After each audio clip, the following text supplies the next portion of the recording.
Good evening all. तो आज का टॉपिक है हम लोग का कोऑर्डिनेशन केमिस्ट्री। ठीक है, कोऑर्डिनेशन केमिस्ट्री या फिर कोऑर्डिनेशन कंपाउंड। ठीक है, तो बिना टाइम वेस्ट किए चलो हम लोग फटाफट क्वेश्चन की तरफ मूव करते हैं। तो आज का जो पहला क्वेश्चन है, जो कोऑर्डिनेशन कंपाउंड से जनरली जो क्वेश्चन पूछता है वो IUPAC नोमेनक्लेचर का क्वेश्चन पूछता है। तो सबसे पहले हम लोग इसका कॉन्सेप्ट को देखते हैं, उसके बाद ये दो क्वेश्चन है इसको हम लोग सॉल्व करेंगे।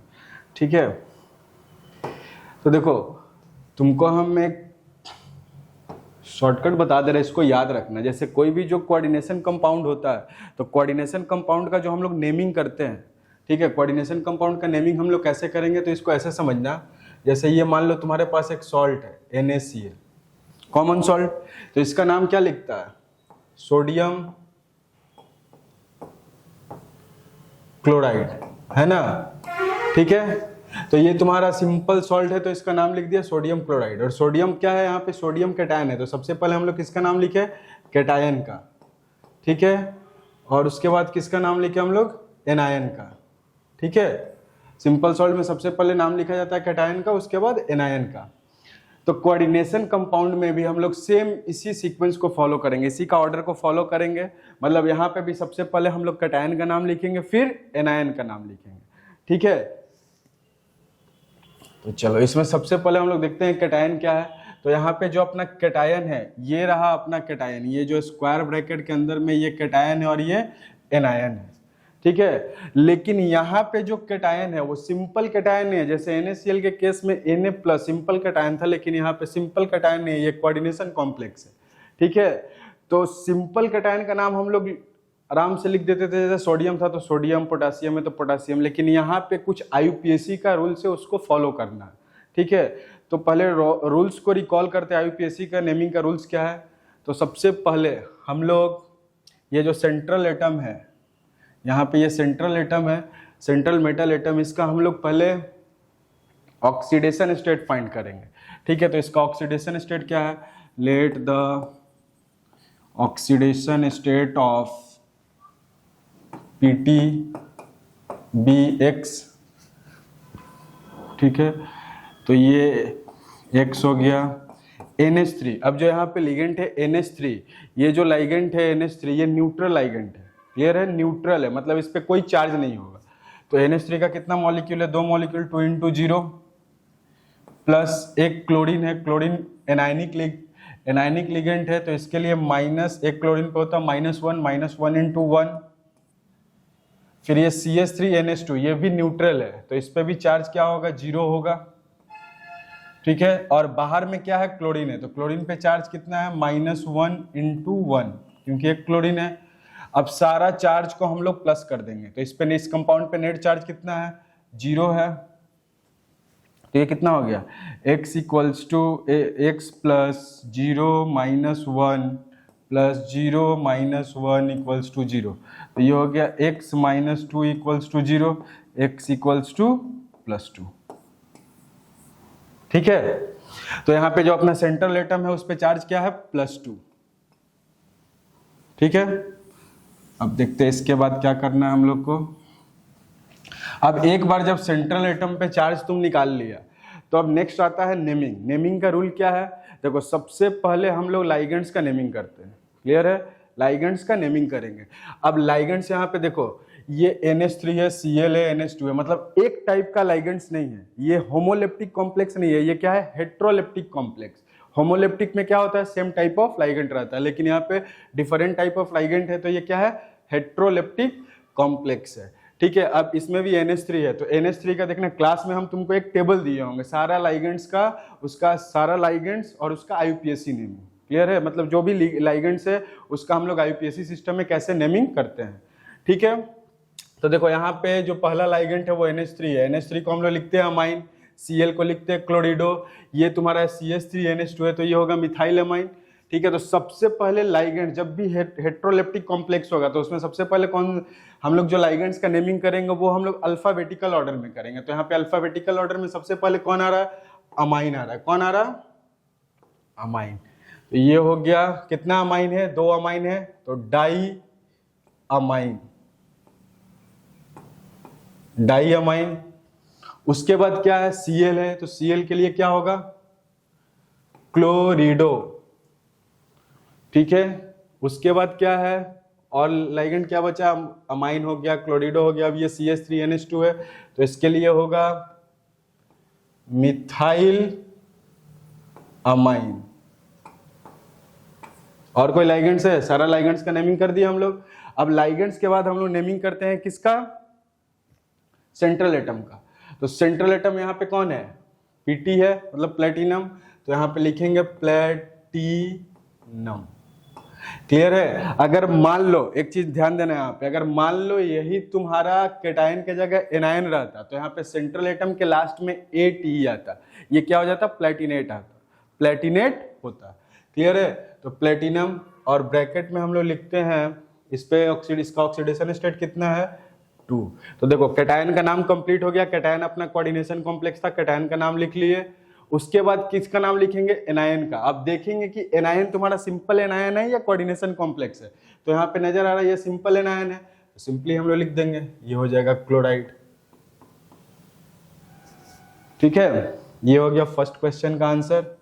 सेकंड क्वेश्चन का आंसर बी का। अब COEN3 अब हम तुमको जो सेंट्रल एटम पे ऑक्सीडेशन स्टेट कैलकुलेट करना है वो हम लोग फटाफट कैलकुलेट करेंगे। यहाँ पे कोबाल्ट है, कोबाल्ट का ऑक्सीडेशन स्टेट EN है। EN क्या होता है, इथेन 1,2 डाइअमाइन, इथेन 1,2 डाइअमाइन। ठीक है, इथेन 1,2 डाइअमाइन। अब देखो यहाँ पे इथेन 1,2 डाइअमाइन भी क्या है, न्यूट्रल लिगेंड है, तो इसका चार्ज 0, तो यह हो जाएगा तुम्हारा, इस पे आएगा +3 चार्ज। अब EN कितने बार आ रहा है, EN 3 बार आ रहा है ना। EN का रिपीटेशन कितने बार हो रहा है, 3 बार हो रहा है। तो अगर 3 बार होता तो हम लोग क्या लिखते हैं, जैसे यहाँ पे 2 बार आया तो डाई लिखे, तो यहाँ पे 3 बार आएगा तो क्या लिखेंगे, ट्राई। लेकिन यहाँ पे ट्राई नहीं लिखेंगे। क्यों नहीं लिखेंगे ट्राई, क्योंकि इथेन 1, इसका जो नाम है, EN का जो IUPAC नेम है, इसके नाम में ही क्या आ रहा है, इथेन 1,2 डाइअमाइन। तो इसमें डाई ट्राई पहले ही आ जा रहा है, इसका नाम में ही आ जा रहा है। तो जब ऐसा केस आता है तो उसके लिए हम लोग किसका यूज करते हैं, इधर 20 का, 2 के लिए 20, 3 के लिए 30। ओके, तो यहाँ पे हम लोग क्या लिखेंगे, इसका IUPAC नेमिंग क्या होगा, EN3 है तो ट्रिस, 3 बार आ रहा है तो tris ethane 1,2 diamine, tris ethane 1,2 diamine cobalt. Again ये कैटायन है तो कोबाल्ट होगा, कोबाल्टेट नहीं होगा। एनायन रहता तो लास्ट में सफिक्स AT ही आता। कोबाल्ट, इसका ऑक्सीडेशन स्टेट कितना है, 3, और ये चार्ज है, देखो इस पे कितना चार्ज है, 3+। ये आयन है तो यहाँ पे लास्ट में लिख देंगे हम लोग आयन। क्लियर है, इसको फटाफट नोट कर लो।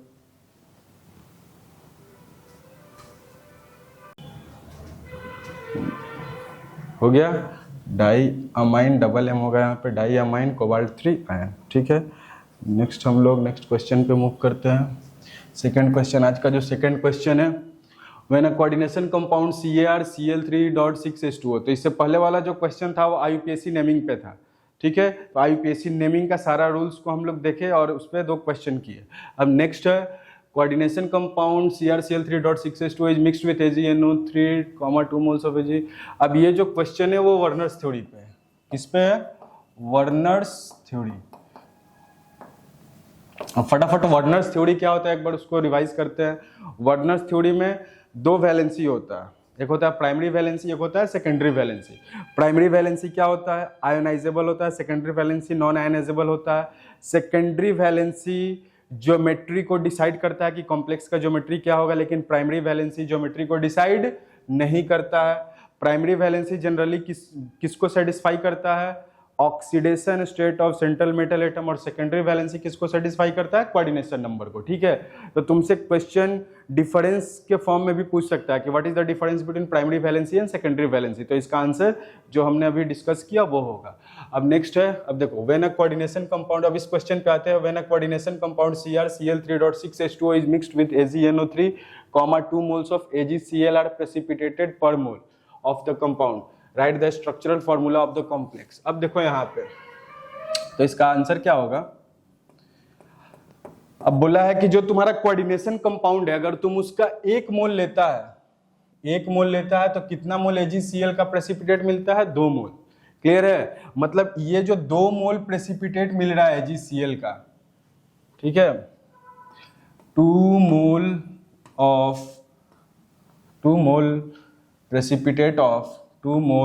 precipitate of AgCl indicates that there are 2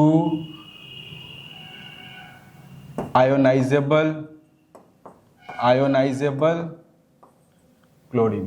ठीक है, यहाँ पे 2 मोल AgCl का प्रेसिपिटेट मिल रहा है। इसका मतलब क्या हुआ कि वहां पे जो कोऑर्डिनेशन कंपाउंड है, उस कोऑर्डिनेशन कंपाउंड में 2 आयोनाइजेबल क्लोरीन है। ठीक है, अब आयोनाइजेबल क्लोरीन हम लोग किधर लिखते हैं? प्राइमरी वैलेंसी स्क्वायर ब्रैकेट के बाहर। तो यहाँ पे 2 क्लोरीन लिख दिए। ठीक है, क्यों 2 क्लोरीन लिखे? क्योंकि 2 मोल AgCl का प्रेसिपिटेट फॉर्म हो रहा है। ठीक है, 2 मोल AgCl का प्रेसिपिटेट फॉर्म हुआ। अब इस कंपाउंड में टोटल क्लोरीन कितना है? देखो CrCl3 है, तो 1 क्लोरीन बचा, 1 क्लोरीन चला गया स्क्वायर ब्रैकेट के अंदर। ये हो गया सेंट्रल एटम। टोटल H2O कितना है? 6 है। तो कोऑर्डिनेशन नंबर 6 के लिए, मतलब ऑक्टाहेड्रल के लिए, यहाँ पे टोटल 6 मोनोडेंटेड लिगेंड होना चाहिए। तो 1 हो गया क्लोरीन। H2O कितना होगा? तो H2O हो जाएगा 5। ठीक है, देखो टोटल कितना, टोटल यहाँ पे कोऑर्डिनेशन नंबर कितना हुआ? H2O 5Cl, total coordination number 6, octahedral complex हुआ। अब कितना वाटर बचा यहाँ पे? टोटल 6 है, 5 अंदर चला गया, तो 6 - 5 1 डॉट H2O। तो इसका ये हो जाएगा फॉर्मूला। ठीक है, और एक चीज, प्राइमरी वैलेंसी को हम लोग डॉटेड लाइन से रिप्रेजेंट करते हैं। ठीक है, अब जैसे इसका अगर तुमको अगर प्राइमरी वैलेंसी और सेकेंडरी वैलेंसी दिखाना रहता तो तुम क्या लिखते? Cr, 1 Cl है, 5 H2O है। ये सब सेकेंडरी वैलेंसी है। सेकेंडरी वैलेंसी को हम लोग डॉटेड लाइन, सेकेंडरी वैलेंसी को हम लोग किससे डिनोट करते हैं? सॉलिड लाइन से, और इसको प्राइमरी वैलेंसी को डॉटेड लाइन से। ठीक है, 1 क्लोरीन, टोटल 5 H2O है, 1 H2O यहाँ पे, टोटल 1 2 3 4 5। अब यहाँ पे अगर तुमको रिप्रेजेंट करना होता प्राइमरी वैलेंसी को, तो कितना क्लोरीन है? आयनाइजेबल 2 क्लोरीन है, और 1 H2O है, तो 1 H2। ठीक है, इसको नोट कर लो।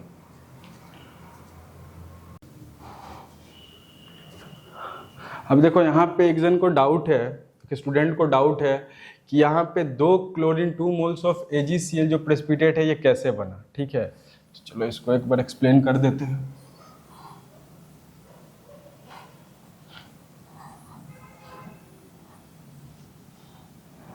देखो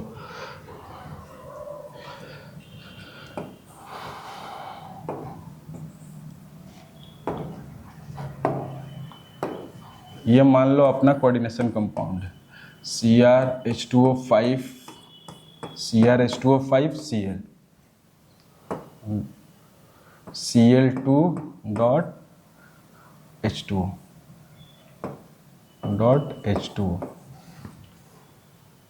अब ये AgNO3 के साथ रिएक्शन कर रहा है। किससे रिएक्शन कर रहा है? AgNO3 के साथ।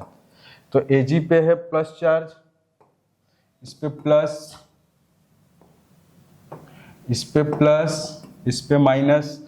अब ये देखो यहाँ से जो क्लोरीन आयोनाइजेबल है, आयोनाइजेबल क्लोरीन है, मतलब Cl माइनस होगा।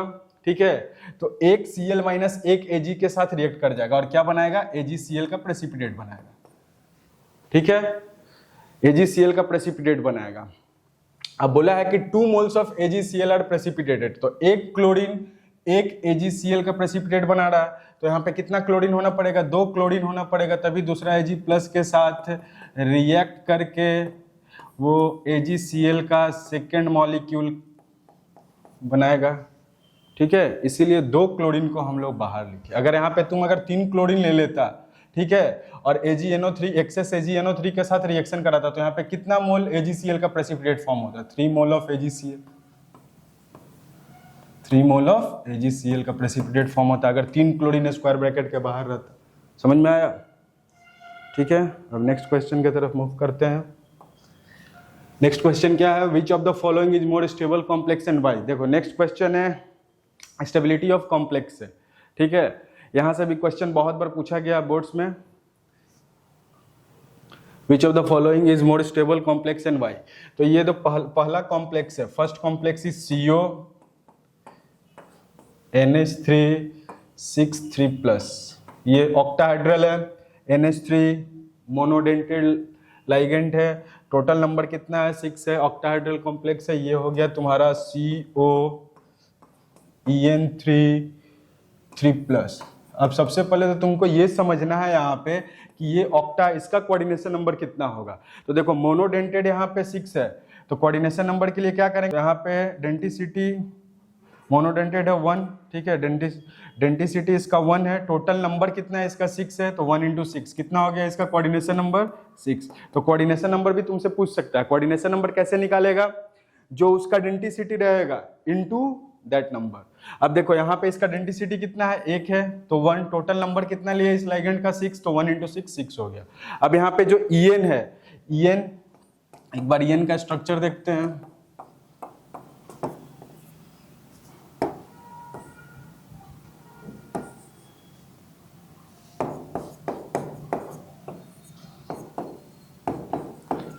तो देखो एक EN का मॉलिक्यूल 2 कोऑर्डिनेट बॉन्ड बना रहा है सेंट्रल मेटल के साथ, तो इसका डेंसिटी कितना 2 हुआ, टोटल नंबर कितना है 3, तो 2 × 3 कितना हो गया 6, इसका कोऑर्डिनेशन नंबर 6, ठीक है। तो ये भी ऑक्टाहेड्रल कॉम्प्लेक्स है, 2 × 3 ये हो गया 6, ठीक है। चलो तो तुम्हारा कोऑर्डिनेशन नंबर वाला टॉपिक भी रिवाइज हो गया। अब देखो यहाँ पे तुमको बताना है कि कौन सा ज्यादा स्टेबल है।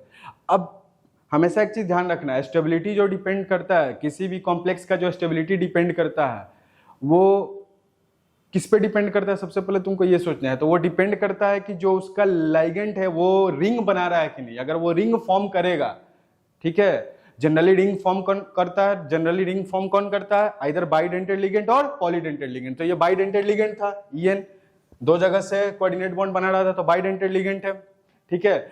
बाइडेंटेड लिगेंड है तो ये रिंग बनाया, क्लियर। तो यहाँ पे रिंग फॉर्मेशन हो रहा, और मोनोडेंटेड लिगेंड रिंग नहीं बनाता, यहाँ पे रिंग फॉर्म हो रहा, ठीक है। इसी को हम लोग बोलते हैं चिलेशन। तो जितना ज्यादा चिलेशन होगा, मतलब जितना ज्यादा नंबर ऑफ रिंग्स बनेगा, वो कॉम्प्लेक्स उतना ज्यादा स्टेबल होगा। तो ये दोनों में ज्यादा स्टेबल कौन हो जाएगा, क्लियर है, नोट कर लो, ठीक है। रीजन इसका क्या है, मोनोडेंटेड, क्या लिखेगा अगर इसका रीजन पूछा है तो लिखेगा monodentate ligand cannot form ring, whereas bidentate or polydentate ligand can easily form ring, and this effect is known as chilation effect। तो चिलेशन के कारण ये जो कॉम्प्लेक्स है ये तुम्हारा स्टेबल होगा, ठीक है। नेक्स्ट क्वेश्चन की तरफ मूव करते हैं, फटाफट इसको नोट कर लो। थर्ड नेक्स्ट क्वेश्चन है, फॉर द कॉम्प्लेक्स FeH2O, देखो यहाँ पे ये H2O है, FeH2O6 3+, write the hybridisation, magnetic character and spin of complex. बहुत इंपॉर्टेंट है तुम्हारा बोर्ड्स के लिए, ठीक है। VBT का क्वेश्चन है, बॉन्डिंग का क्वेश्चन है। जनरली तुमको कोऑर्डिनेशन कंपाउंड में 3 बॉन्डिंग पढ़ना है जो तुम्हारे सिलेबस में है। एक है तुम्हारा VBT, दूसरा है CFT, वर्नर्स थ्योरी, क्लियर है। हाइब्रिडाइजेशन, मैग्नेटिक कैरेक्टर, हाइब्रिडाइजेशन पूछा है, मैग्नेटिक कैरेक्टर पूछा है, स्पिन ऑफ द कॉम्प्लेक्स पूछा है। तो सबसे पहले यहाँ पे Fe लिया, Fe का एटॉमिक नंबर 26, इसका ग्राउंड स्टेट का इलेक्ट्रॉनिक कॉन्फ़िगरेशन लिखा। ग्राउंड स्टेट का इलेक्ट्रॉनिक कॉन्फ़िगरेशन क्या है, आर्गन 4s2 3d6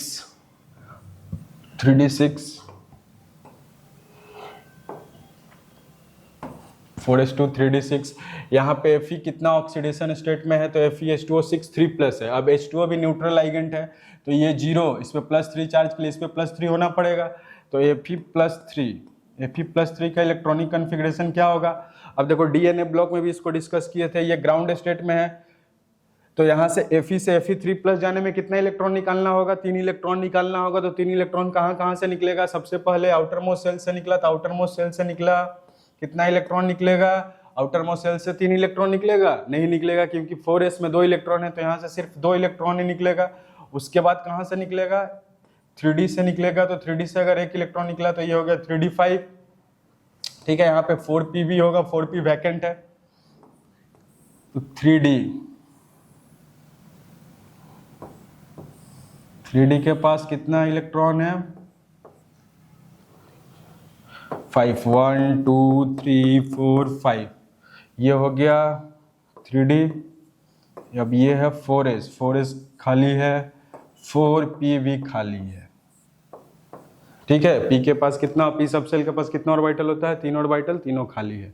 अब देखो एक H2O जो है, एक H2O क्या है, मोनोडेंटेड लिगेंड है, मतलब एक H2O का मॉलिक्यूल एक कोऑर्डिनेट बॉन्ड बनाएगा सेंट्रल मेटल एटम के साथ।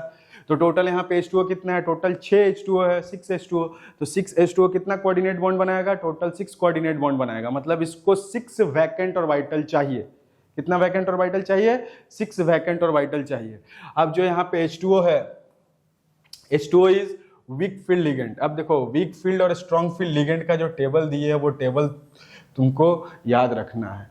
H2O के बाद वाला जितना सारा है वो जनरली क्या ट्रिक था, H2O के बाद वाला जितना सारा होता है सब स्ट्रॉन्ग फील्ड लिगेंड होता है, और H2O के पहले वाला वीक फील्ड लिगेंड होता है। तो H2O वीक फील्ड लिगेंड है, इट इज अ WFL, ठीक है। अब स्ट्रॉन्ग फील्ड और वीक फील्ड का यहाँ पे क्या कॉन्सेप्ट है, ठीक है। अब नेक्स्ट तुमको ये समझना है कि स्ट्रॉन्ग फील्ड और वीक फील्ड का यहाँ पे क्या कॉन्सेप्ट है। तो देखो अगर लाइगेंड तुम्हारा स्ट्रॉन्ग फील्ड रहता तो जो जितना अनपेयर्ड इलेक्ट्रॉन है, ठीक है, बॉन्ड बनाने से पहले सारा अनपेयर्ड इलेक्ट्रॉन को वो पेयरिंग करा देता, क्लियर है। लेकिन WFL वीक फील्ड लिगेंड के पास वो पावर नहीं है। Weak field ligand unpaired electron को पेयर नहीं करा सकता। तो यहाँ पे H2O है लिगेंड, तो यहाँ पे पेयरिंग होगा, नहीं होगा। अब यहाँ से पेयरिंग जब नहीं होगा तो यहाँ से कोई वैकेंट ऑर्बिटल नहीं मिला इसको। तो पहला वैकेंट ऑर्बिटल कहाँ मिला इसको, देखो फर्स्ट वैकेंट ऑर्बिटल इसको मिला 4s से 1, टोटल चाहिए कितना, 6 चाहिए। तो फर्स्ट, सेकेंड, थर्ड, फोर्थ, और कितना चाहिए इसको, और 2 चाहिए। अभी तक तो 4 ही मिला वैकेंट ऑर्बिटल, तो ये किसका यूज करेगा, 4d का यूज करेगा।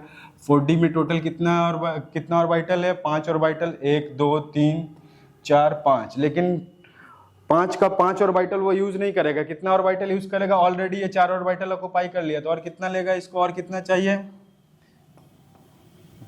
तो इसका हाइब्रिडाइजेशन क्या हो जाएगा, ये तीनों ऑर्बिटल आपस में मिक्स करेगा और इसका हाइब्रिडाइजेशन होगा, s का 1 ऑर्बिटल मिक्स कर रहा है, p का 3 और d का 2, तो sp3d2, ठीक है। sp3d2 इसका हाइब्रिडाइजेशन हो जाएगा, ठीक है। sp3d2 यहां तक नोट करो, हो गया। चलो नेक्स्ट क्वेश्चन की तरफ मूव करते हैं। Question number 5, why NiCl4 is paramagnetic while NiCN4 is diamagnetic, ठीक है। ये भी VBT का क्वेश्चन है, लेकिन इससे पहले वाला जो VBT का क्वेश्चन था और ये VBT क्वेश्चन, दोनों में डिफरेंस क्या है, वहां पे कोऑर्डिनेशन नंबर 6 के लिए था और यहाँ पे कोऑर्डिनेशन नंबर 4 के लिए, ठीक है। तो कोऑर्डिनेशन नंबर 6 में हमेशा ध्यान रखना, तुम्हारे लेवल पे जो हाइब्रिडाइजेशन पूछेगा उसमें या तो sp3d2 होगा, नहीं तो d2 sp3 होगा, ठीक है। अब इसमें देखो NiCl4, ये कोऑर्डिनेशन नंबर 4 का है। तो सबसे पहले NiCl4 इसका करते हैं एक बार। पहले हम लोग इसका हाइब्रिडाइजेशन निकाल लेते हैं, उसके बाद जो भी इसमें क्वेश्चन पूछा है उसका आंसर करेंगे। पहले एक बार हाइब्रिडाइजेशन निकालते हैं। NiCl4 तो यहाँ पे Na कितने ऑक्सीडेशन स्टेट में है, यहाँ पे एक क्लोरीन पे -1, तो टोटल 4 क्लोरीन है, तो -4, ये हो गया -4। इस पे नेट चार्ज चाहिए -2, मतलब यहाँ पे तुमको +2 देना पड़ेगा, तभी तो यहाँ पे -2 आएगा, ठीक है। नेट चार्ज है इस पे -2, ये हो गया -4, तो यहाँ पे +2 देना होगा, ठीक है। तो Na आ गया, Na का यहाँ पे ऑक्सीडेशन स्टेट है, Na का ऑक्सीडेशन स्टेट है +2, ठीक है। अब Na का ग्राउंड स्टेट में इलेक्ट्रॉनिक कॉन्फ़िगरेशन लिख लेते हैं। ग्राउंड स्टेट में Na का एटॉमिक नंबर कितना होता है, आयरन, कोबाल्ट, निकल, तो ये हो गया तुम्हारा, इसका एटॉमिक नंबर है 28। 28 का क्या होगा, आर्गन 4s2 3d8, है ना। अब यहाँ पे Na है, Na कितना ऑक्सीडेशन स्टेट में है, 2+, तो ग्राउंड स्टेट से Ni निकल ग्राउंड स्टेट से +2 में जाने के लिए कितना इलेक्ट्रॉन लूज कर रहा होगा? 2 इलेक्ट्रॉन लूज कर रहा होगा, और वो दोनों इलेक्ट्रॉन कहाँ से निकलेगा? 4s से निकलेगा। तो 4s से 2 इलेक्ट्रॉन निकाल दो। यहाँ पे क्या बचा? Argon 3d8 4s 0।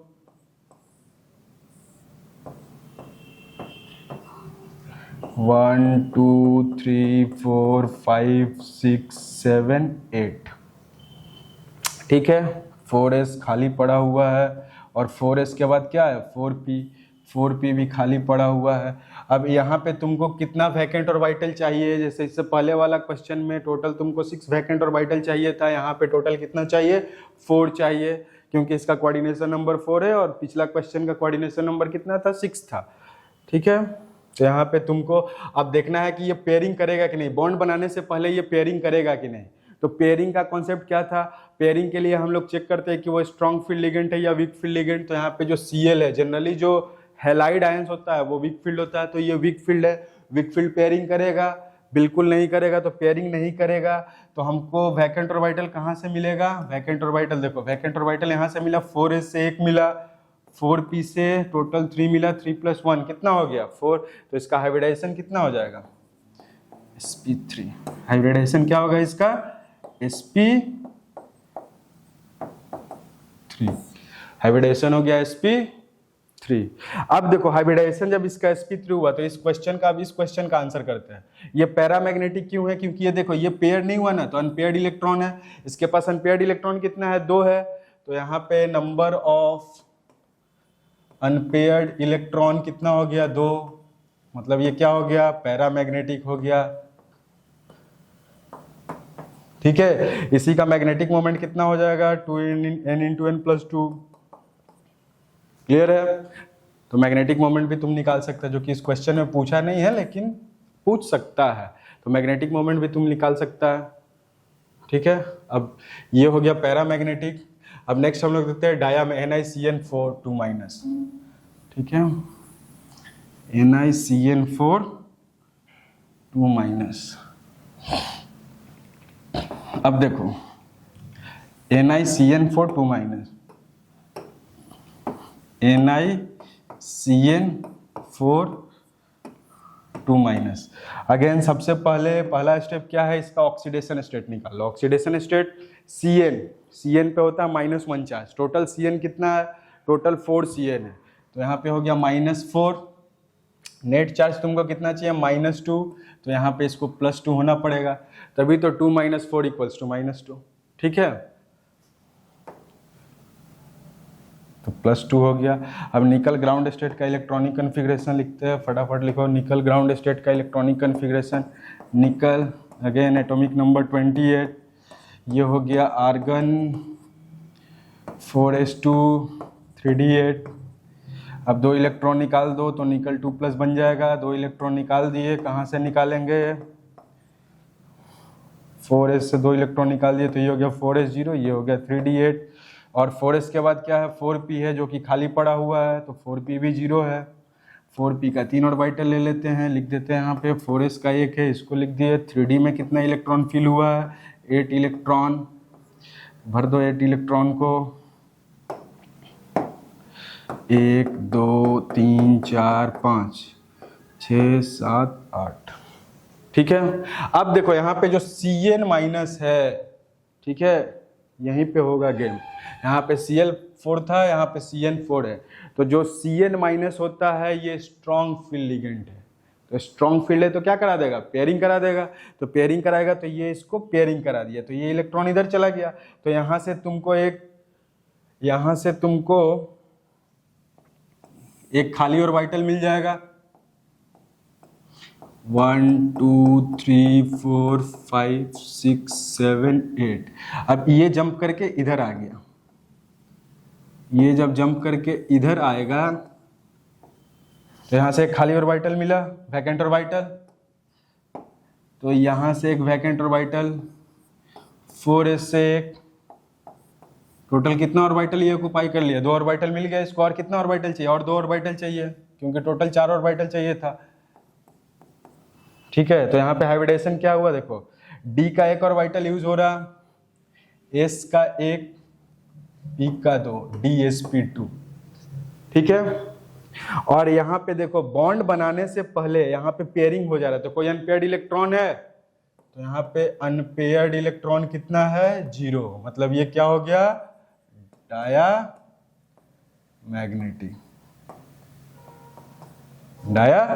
मैग्नेटिक, ठीक है। हमेशा ध्यान रखना कोऑर्डिनेशन नंबर 4 के लिए, तुम्हारे लेवल पे कोऑर्डिनेशन नंबर 4 के लिए 2 हाइब्रिडाइजेशन पॉसिबल है, एक sp3 और एक dsp2।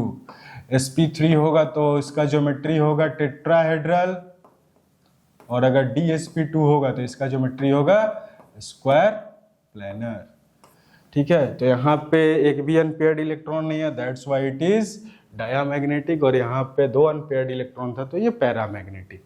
क्लियर है, ये क्वेश्चन हो गया। अब why are low spin tetra, next question देखो, इसको पहले नोट कर लो।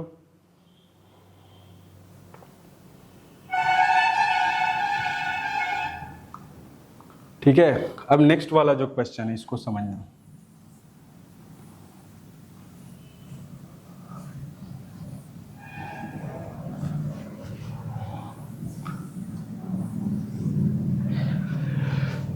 नेक्स्ट क्वेश्चन है why are low spin tetrahedral complexes rarely observed, ठीक है। Low spin tetrahedral complexes rarely observed. अब देखो हाई स्पिन होता था, हाई स्पिन कब होता था, एक सेकेंड, हाई स्पिन कब होता था फटाफट बताना। हाई स्पिन होता था जब तुम्हारा आउटर ऑर्बिटल कॉम्प्लेक्स रहता था। हाई स्पिन कब होता था जब तुम्हारा आउटर ऑर्बिटल कॉम्प्लेक्स रहता था। लो स्पिन कब होगा जब तुम्हारा इनर ऑर्बिटल कॉम्प्लेक्स रहेगा। और इनर ऑर्बिटल कॉम्प्लेक्स कब आएगा जब तुम्हारा लाइगेंट स्ट्रॉन्ग फील्ड लाइगेंट रहेगा, क्लियर है। और आउटर ऑर्बिटल जब वीक फील्ड लाइगेंट रहेगा, WFL रहेगा, ठीक है। चलो नेक्स्ट क्वेश्चन है question number 6। A solution of NiH2O62 plus is green but, अच्छा उससे पहले हम थोड़ा सा तुमको क्रिस्टल फील्ड स्प्लिटिंग बता दें, ठीक है। ये क्वेश्चन सॉल्व करने से पहले थोड़ा सा क्रिस्टल फील्ड स्प्लिटिंग बता देते हैं।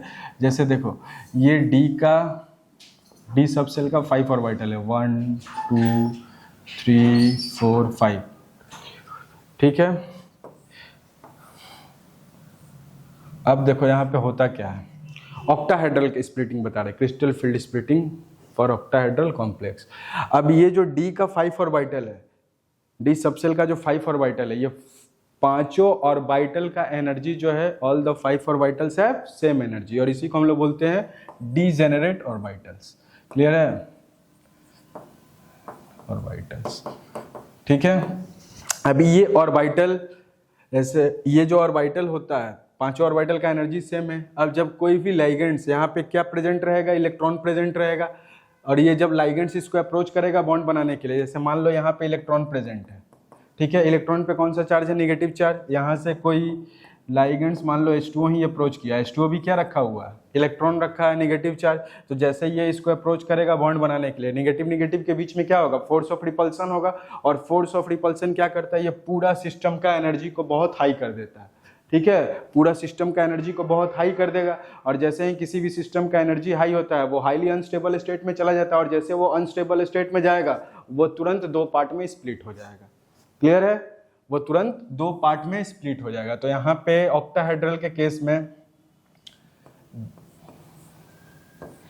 एक के साथ 3 ऑर्बिटल जाता है और एक के साथ 2 ऑर्बिटल जाता है, क्लियर है। यहाँ पे इसको हम लोग बोलते हैं इजी, जो 2 ऑर्बिटल वाला सेट होता है उसको इजी, और इसको बोलते हैं T2G, क्लियर है।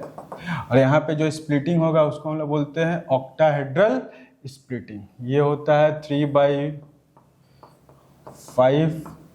डेल्टा O, और ये होता है 2/5 ऑक्टा, क्लियर है। 2/5 3/5 डेल्टा नॉट, ये होता है 2/5 डेल्टा नॉट।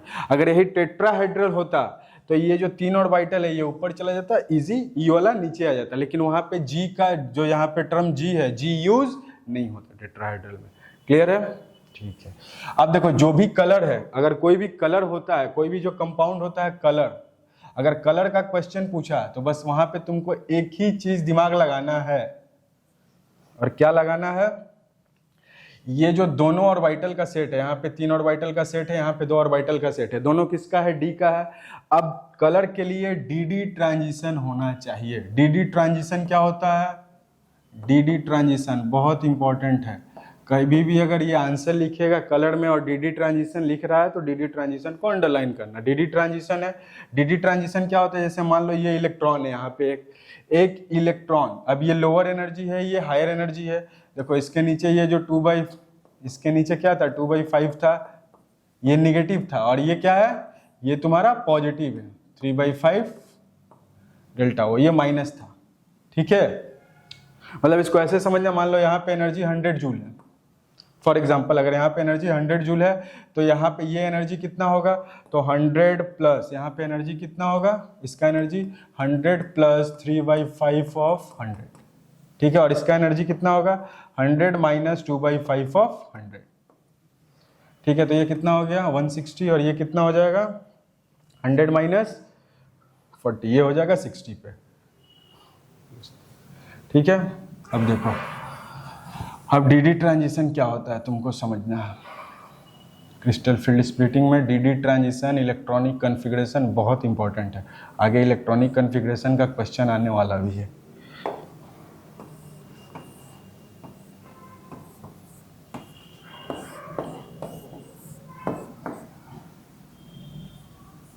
ठीक है, तो मान लो ये T2, ये तुम्हारा T2G है और ये EG है, ये क्या है, EG है। अब देखो डी डी ट्रांजिशन क्या होता है, जैसे ये एक इलेक्ट्रॉन है, ये लोअर एनर्जी है, लोअर एनर्जी से इस इलेक्ट्रॉन को जंप करके हायर एनर्जी में जाना है। तो इलेक्ट्रॉन जिस एनर्जी में अभी प्रेजेंट है, लोअर एनर्जी है, लोअर से हायर में जाना है, तो वो क्या करेगा, एनर्जी को गेन करेगा। एनर्जी गेन करने के बाद ये यहाँ से जंप करके यहाँ जाएगा। अब ये एनर्जी कहाँ से गेन करता है, तो ये एनर्जी गेन करता है विजिबल रीजन ऑफ लाइट से। कहाँ से एनर्जी गेन करता है, विजिबल रीजन ऑफ लाइट। ठीक है, जिसको हम लोग विब्जियोर बोलते हैं, जिसको हम लोग विब्जियोर बोलते हैं। ठीक है, violet, indigo, blue, green, yellow, orange, red.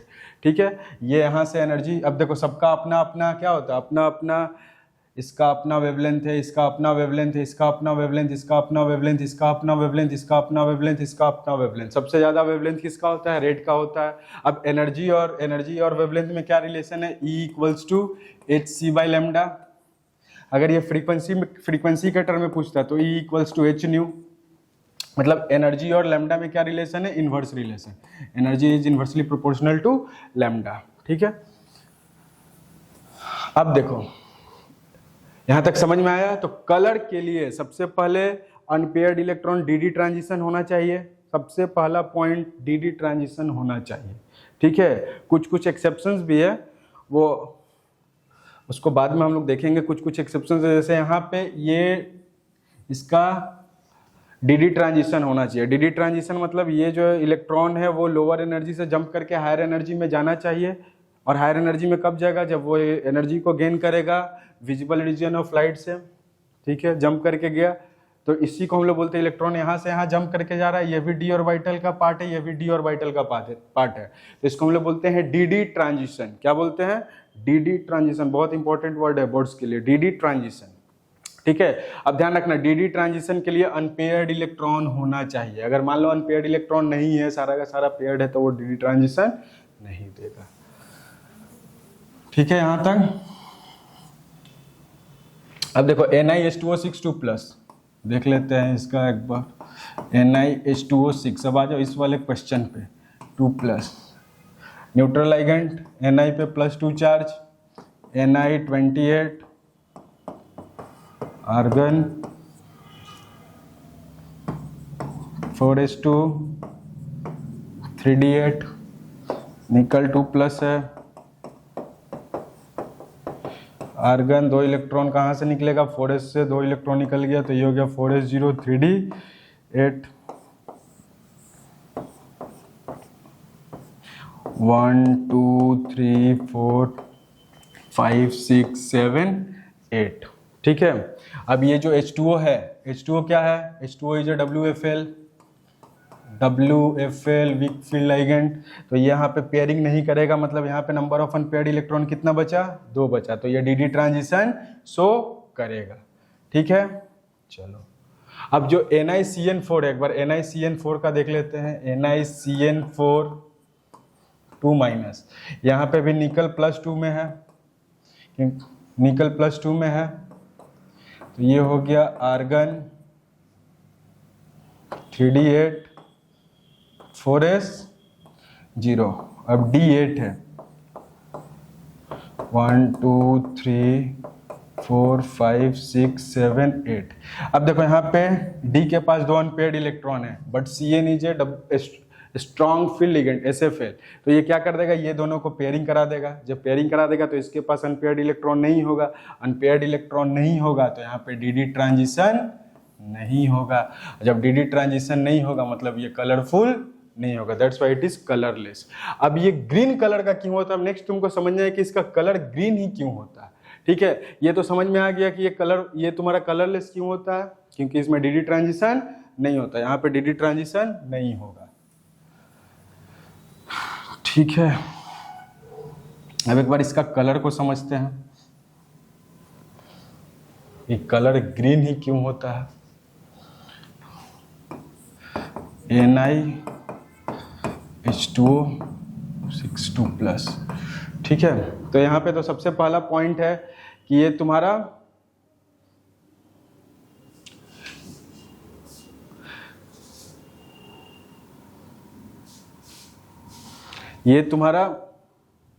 सबसे पहला पॉइंट है कि ये तुम्हारा DD ट्रांजिशन शो करेगा और कलर होगा। अब कलर का चीज ध्यान रखना, ये जो कलर व्हील है इसको ध्यान रखना।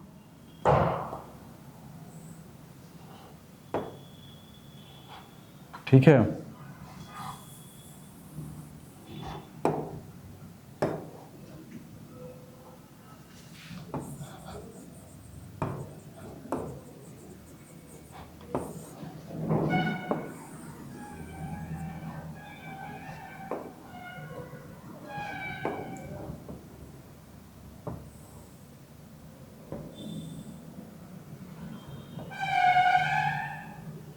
ठीक है, ये कलर व्हील को ध्यान रखना है तुमको।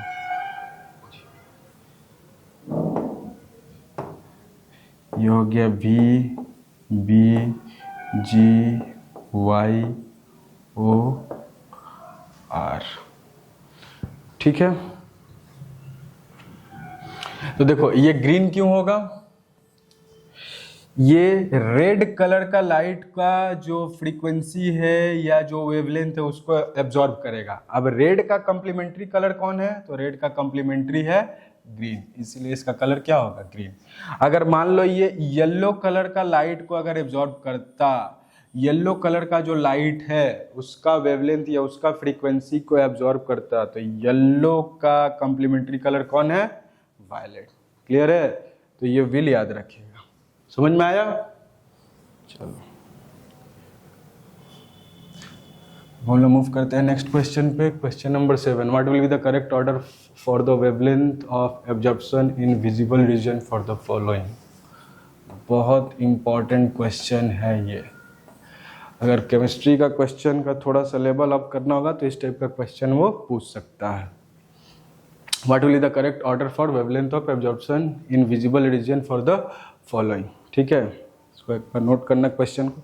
The correct order for wavelength of absorption visible region for the following.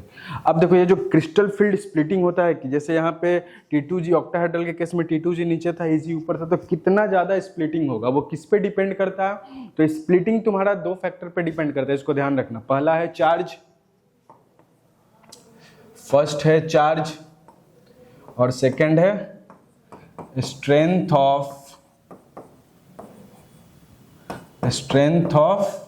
Ligand, ठीक है। अब इस पे फटाफट सबका चार्ज निकालते हैं। NO2 पे होता है -1, तो ये हो गया -6 -4 चाहिए, तो इस पे +2, ये है +2, तो ये न्यूट्रल है तो इस पे भी +2, ये न्यूट्रल है, +2 चार्ज है तो इस पे भी +2 होना पड़ेगा। तो देखो इसमें सारा जो सेंट्रल एटम है सब पे चार्ज कितना है, +2 है, तो यहाँ पे हम लोग चार्ज के बेसिस पे इसका स्प्लिटिंग को एक्सप्लेन नहीं कर सकते क्योंकि सब में सेंट्रल मेटल एटम पे चार्ज कितना है, +2 है। तो नेक्स्ट हम लोग देखते हैं, अब नेक्स्ट फैक्टर कौन सा है, स्ट्रेंथ ऑफ लाइगेंड। तो स्ट्रेंथ ऑफ लाइगेंड में देखो सबसे वीक लिगेंड कौन है, H2O स्पेक्ट्रोकेमिकल सीरीज के अकॉर्डिंग। H2O के बाद आता है NH3 और उसके बाद आता है NO2। जनरली ध्यान रखना, जो कार्बन डोनर और नाइट्रोजन डोनर होता है, मतलब जिस भी लाइगेंट में डोनेटिंग एटम कार्बन हो या फिर नाइट्रोजन हो, वो स्ट्रॉन्ग SFL होता है। क्लियर है? और ऑक्सीजन और हेलोजन जो अगर डोनर एटम रहेगा, जहाँ पे ऑक्सीजन डोनेट कर रहा हो, हेलोजन एटम डोनेट कर रहा, वो तुम्हारा WFL होता है। ठीक है? तो इसमें सबसे ज़्यादा स्प्लिटिंग किसका होगा? तो सबसे ज़्यादा एनर्जी जो चाहिए, मतलब स्प्लिटिंग ज़्यादा, मतलब स्प्लिटिंग ज़्यादा का मतलब क्या हुआ कि T2G और EG के बीच में, जैसे ये ऑक्टाहेड्रल है तो T2G और EG के बीच में ज़्यादा गैप रहेगा, मतलब DD ट्रांजिशन के लिए ज़्यादा एनर्जी चाहिए। तो एनर्जी का जो है, एनर्जी का सीक्वेंस सबसे ज़्यादा किसका होगा? Ni, NO2 सबसे स्ट्रॉन्ग है, तो यहाँ पे हो जाएगा तुम्हारा एनर्जी का sequence Ni, NO2 6, Ni, NO2 6 4 minus, उसके बाद किसका होगा? NH3 का होगा, Ni,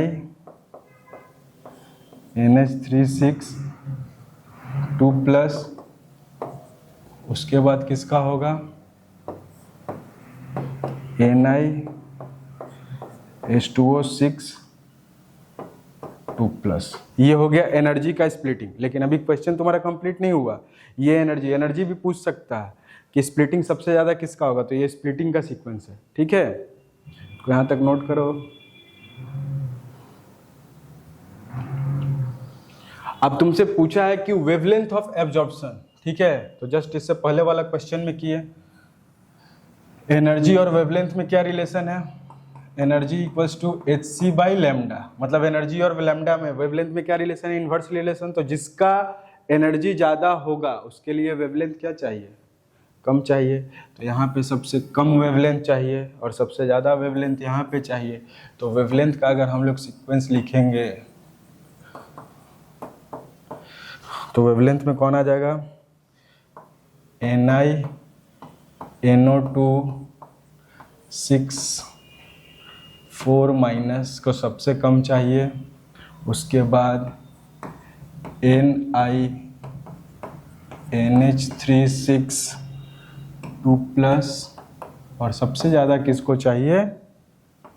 जो एनर्जी में सबसे कम था, H2O 6 2 प्लस। बहुत इंपॉर्टेंट क्वेश्चन है ये, नोट करो इसको। नेक्स्ट हम लोग क्वेश्चन नंबर 8 पे मूव करते हैं। Give the electronic configuration on the basis of crystal field splitting theory. Electronic configuration, देखो क्रिस्टल फील्ड स्प्लिटिंग थ्योरी पे इलेक्ट्रॉनिक कन्फिग्रेशन का क्वेश्चन आ गया, ये भी बहुत इंपॉर्टेंट है। ठीक है, तो यहाँ पे है तुम्हारा Cu NH3 6 2 plus, again NH3 neutral, तो इस पे चार्ज कितना हो जाएगा? सेंट्रल मेटल एटम पे इस पे +2 है तो इस पे +2 हो जाएगा। कॉपर ग्राउंड स्टेट का electronic configuration, argon 4s1 3d10, copper 2 plus है तो 2 इलेक्ट्रॉन को बाहर निकालना पड़ेगा। एक इलेक्ट्रॉन 4s से निकल गया, एक इलेक्ट्रॉन 3d से निकल गया, तो 3d में कितना हो गया? 1 2 3 4 5 6 7 8 9। ठीक है, अब यहाँ पे जो NH3 है, ध्यान देना, यहाँ पे कॉपर 2 प्लस है। ठीक है, कॉपर 2 प्लस है तो कॉपर 2 प्लस में यहाँ पे अब इसका इलेक्ट्रॉनिक कन्फिग्रेशन लिखना है। तो CFT में ऑक्टाहेड्रल है, ऑक्टाहेड्रल में EG ऊपर होता है और T2G नीचे होता है। तो देखो क्रिस्टल फील्ड स्प्लिटिंग का इलेक्ट्रॉनिक कन्फिग्रेशन हम तुमको लिखने पहले ये बता दें, इसमें हम लोग इलेक्ट्रॉनिक कन्फिग्रेशन लिखते कैसे हैं। अगर मान लो स्ट्रॉन्ग फील्ड लिगेंड रहता, तो स्ट्रॉन्ग फील्ड लिगेंड रहता तो यहाँ पे तुम्हारा हो जाता first electron, second, third, strong field के केस में, SFL के केस में थर्ड, फोर्थ भी इसी में जाता, फिफ्थ, सिक्स, 7 8 9 और यहाँ पे हो जाता 10। ठीक है, ये SFL के केस में। लेकिन अगर ये WFL रहता, अगर ये तुम्हारा WFL रहता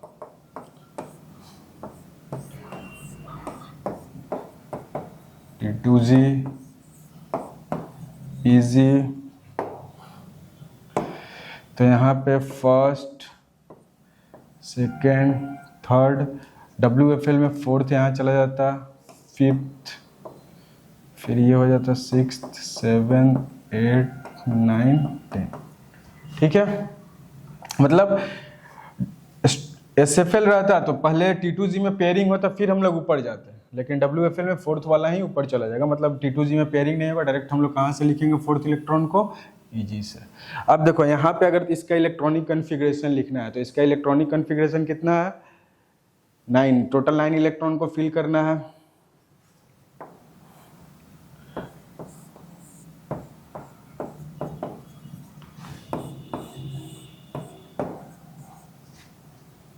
वन, टू, थ्री,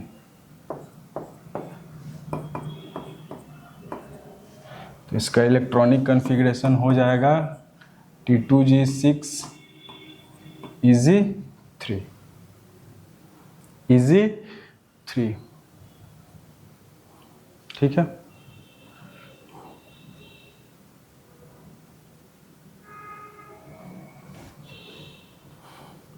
चलो इसी में हम और तुमको एक क्वेश्चन देते हैं। ये VBT CFT सबके लिए इंपॉर्टेंट है, तो जो पॉइंट बताने जा रहे हैं उसको ध्यान से समझना। यहाँ पे तुम मिस्टेक भी कर सकता है। जैसे मान लो ये तुमको क्वेश्चन दे देता है FeNH3 6 2+, ये मान लो तुमको क्वेश्चन दे देता और इसका इलेक्ट्रॉनिक कन्फिग्रेशन लिखना रहता। Right the electronic configuration of on basis of crystal field splitting. अगर इसके बेसिस पे लिखना रहता तो कैसे लिखता? अब देखो हमेशा एक चीज ध्यान रखना, यहाँ पे आयरन कितना ऑक्सीडेशन स्टेट में। जनरली हम लोग जानते हैं जो NH3 होता है वो स्ट्रॉन्ग फील्ड एजेंट है, लेकिन जो यहाँ पे आयरन है, आयरन कितना ऑक्सीडेशन स्टेट में? Fe2+।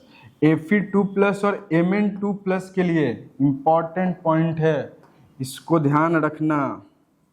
ठीक है, इसको रट जाना एकदम। Fe2+ Mn2+ के लिए जो तुम्हारा NH3 है वो WFL के तरह बिहेव करेगा। ठीक है, VBT में भी ये यूज होगा। WFL के तरह बिहेव करेगा तो VBT में पेयरिंग नहीं कराएगा। समझ में आया? इस चीज को ध्यान रखना। अब यहाँ पे Fe है, Fe+2 है, Fe2+, Fe2+ में हो गया आर्गन 3d6, 4s से 2 इलेक्ट्रॉन निकल गया तो 4s0। अब 3d का 6 इलेक्ट्रॉन है तो यहाँ पे इजी, और ये हो गया T2G। 6 इलेक्ट्रॉन को फिल करो, 1, 2, 3, यहाँ पे WFL है तो फोर्थ इलेक्ट्रॉन यहाँ चला जाएगा, 4, 5, 6, तो ये कितना हो जाएगा? T2G4 EG2, T2G4 EG2। Clear है? ध्यान रखना Fe2+ और Mn2+ के लिए NH3 WFL के तरह बिहेव करता है। Fe2+ के लिए अगर मान लो वही Fe3+ रहता और उसके साथ NH3 लाइगेंड आता तो ये हो जाता SFL। ठीक है, और Fe2+ है उसके साथ अगर NH3 आ रहा है, बहुत इंपॉर्टेंट पॉइंट है, वो हो जाएगा WFL की तरह बिहेव करेगा। मतलब फेरस में NH3 WFL की तरह बिहेव करता है, फेरिक में SFL की तरह बिहेव करता है। नोट कर लो इसको। ठीक है, अब एक question number, next question, question number 9। ये भी CFSE का क्वेश्चन है, क्रिस्टल फील्ड स्टेबलाइजेशन। ठीक है, इसका देखो COCl6 है, मतलब ये ऑक्टाहेड्रल है। ऑक्टाहेड्रल का स्प्लिटिंग एनर्जी कितना गिवन है? 18,000 सेंटीमीटर इनवर्स। अब तुमसे पूछ रहा है COCl4। अब COCl4 ये क्या होगा, ये हो जाएगा टेट्राहेड्रल। तो टेट्राहेड्रल और ऑक्टाहेड्रल में रिलेशन क्या है, टेट्राहेड्रल स्प्लिटिंग, हमेशा ध्यान रखना ऑक्टाहेड्रल का स्प्लिटिंग ज़्यादा होता है, और टेट्राहेड्रल ऑक्टाहेड्रल में रिलेशन याद रखना delta T equals to 4/9 delta O, ठीक है। और ऑक्टाहेड्रल से भी ज़्यादा स्क्वायर प्लेनर का होता है, लेकिन वो तुम्हारे बोर्ड्स में पूछेगा नहीं। ये डेल्टा T है, ये डेल्टा O है, ठीक है। तो अब तुमको डेल्टा T निकालना है, डेल्टा T और डेल्टा O में क्या रिलेशन है, delta T equals to 4/9 delta O, मतलब ये हो गया 18,000 2000, तो ये हो गया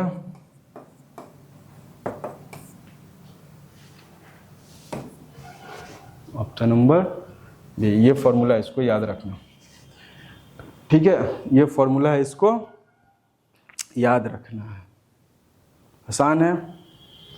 चलो नेक्स्ट मूव करते हैं हम लोग। What happens when water is treated with Na2EDTA। ये है तुम्हारा एप्लीकेशन ऑफ कोऑर्डिनेशन कंपाउंड से question, application of coordination compound से क्वेश्चन, Na2EDTA। अब सबसे पहले EDTA क्या है ये तुमको ध्यान रखना है, मोनोडेंटेड है, बाईडेंटेड है, पॉलीडेंटेड है। तो एक बार EDTA, इसको हम लोग बोलते हैं इथिलीन डाइअमाइन टेट्रा एसीटेट, ठीक है, ethylene diamine tetra acetate ion, ठीक है। ये हो गया CH2CH2N एसीटेट है,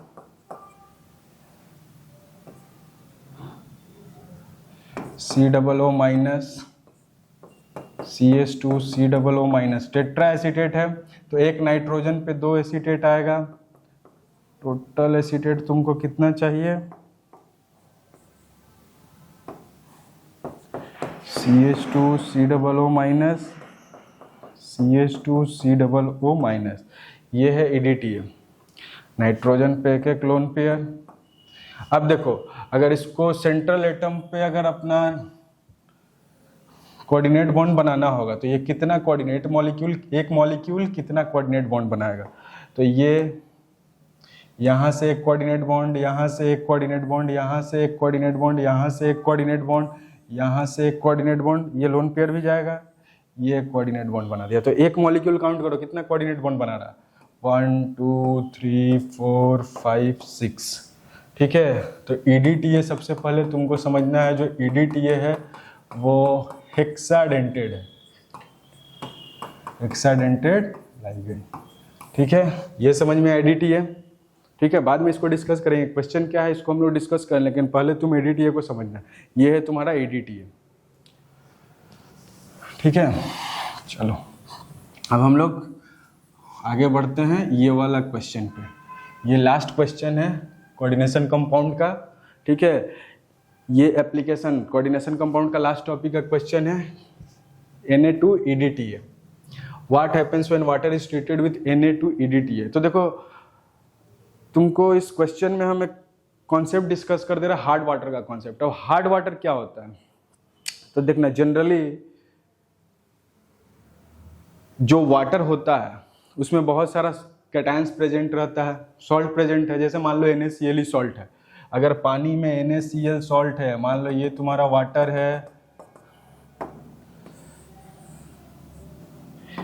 ये तुम्हारा वाटर है, इसमें NaCl सॉल्ट है। तो NaCl इलेक्ट्रोलाइट है, इलेक्ट्रोलाइट जैसे वाटर में गया कैटायन और एनायन में डिसोसिएट हो गया Na+Cl-।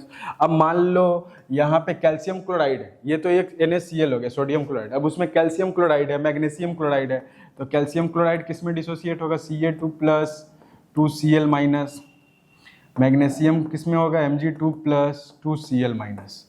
तो देखो वाटर को जो प्रॉब्लम है ये इससे प्रॉब्लम नहीं है, वाटर को प्रॉब्लम है ये कैल्शियम 2+, मैग्नीशियम 2+, ठीक है। Na+ अगर पानी में प्रेजेंट है, वाटर में प्रेजेंट है, कोई दिक्कत नहीं है, ठीक है। लेकिन अगर Ca2 प्लस Mg2 प्लस, इसको हम लोग बोलते हैं, इसको बोलते हैं मोनोवैलेंट कैटायन, मोनोवैलेंट कैटायन। और ये मल्टीवैलेंट कैटायन है, 2 प्लस 3 प्लस, ये सब मल्टीवैलेंट कैटायन है। तो जैसे ही वाटर में अगर मल्टीवैलेंट कैटायन प्रेजेंट रहा, वो तुरंत वाटर को क्या कर देगा, हार्ड कर देगा। अब हार्ड वाटर मतलब पत्थर वाला हार्ड नहीं, ठीक है। हार्ड मतलब वहां पे तुम इसको ऐसे समझ सकता है, वो जो सोप का जो झाग बनता है ना, वो नहीं बनेगा इजीली। क्लियर है? मतलब वहां पे सोप और डिटर्जेंट का कंजम्पशन, मतलब तुम हार्ड वाटर में सोप और डिटर्जेंट डालते जा रहा है और झाग ही नहीं बन रहा, मतलब वहां पे सोप और डिटर्जेंट का कंजम्पशन ज्यादा हो जाएगा। तो तुमको हार्ड वाटर को अगर सॉफ्ट करना है, जिसको हम लोग बोलते हैं सॉफ्टनिंग ऑफ वाटर, तो ये जो मल्टीवैलेंट कैटायन है, इसको वाटर से निकालना पड़ेगा। ठीक है। और यही मल्टीवैलेंट कैटायन को निकालने के लिए इसका यूज होता है। ठीक है।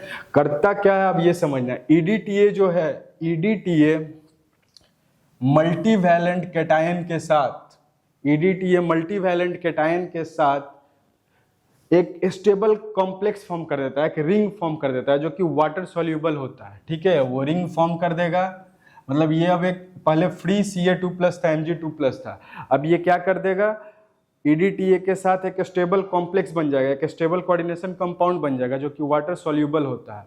और जैसे ये कॉम्प्लेक्स बनाएगा, ये वाटर के साथ, वाटर से रिमूव हो जाएगा और अपना वाटर जो है वो सॉफ्ट हो जाएगा। मतलब जो प्रॉब्लम था कि वाटर हार्ड था, वहां पे झाग नहीं बनता था, अब सारा वाटर क्या हो जाएगा, सॉफ्ट हो जाएगा। ठीक है। वाटर क्या हो जाएगा, सॉफ्ट हो जाएगा।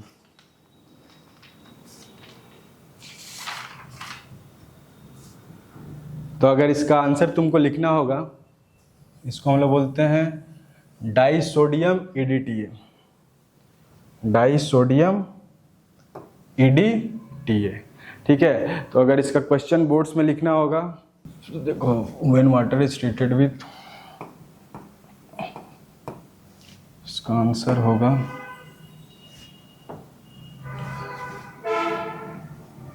ये सैंपल पेपर का क्वेश्चन है। When water is treated with disodium EDTA, it forms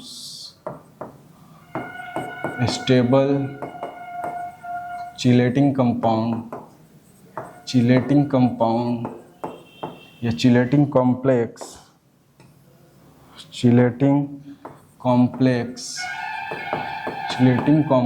with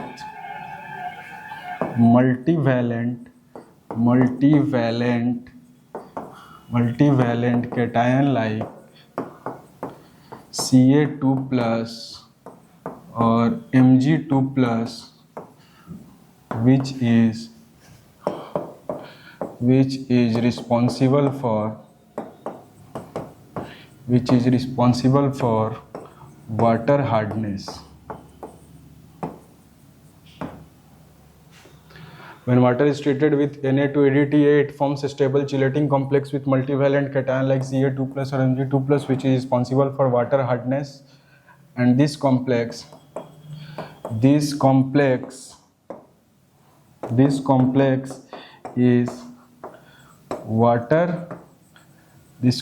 is water soluble।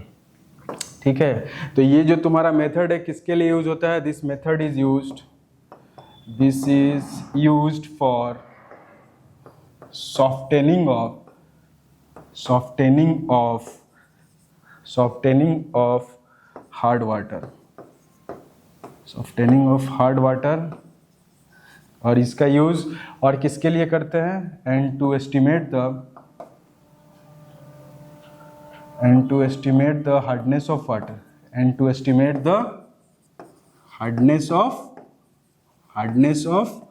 water। ठीक है।